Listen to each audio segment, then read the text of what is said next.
Hi, my name is Duncan Garwood. I'm a first-year carpentry student at VIU. One of the things that we do in the first-year program is we actually go out into the community and we take a house from barren lot right to lockup stage. We do everything. We put in the windows, floor joists, framing, foundations. So you really get a hands-on experience and you know what to expect when you get out into industry. Out of the total 8-month course, we were out in the community probably 5 of those 8 months, coming back every 3 to 4 weeks to do some additional classroom time so we fully understood the next stage of the house that we were going to be working on.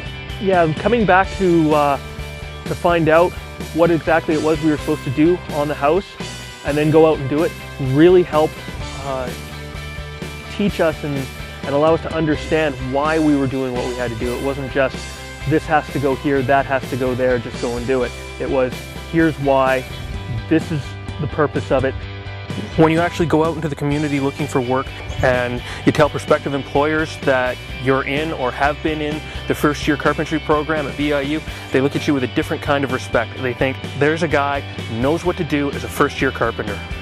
My first year experience in the carpentry program at VIU has been wonderful, and when I can, I will definitely be coming back here to get my second and third year, and potentially my fourth year until I get my journeyman papers.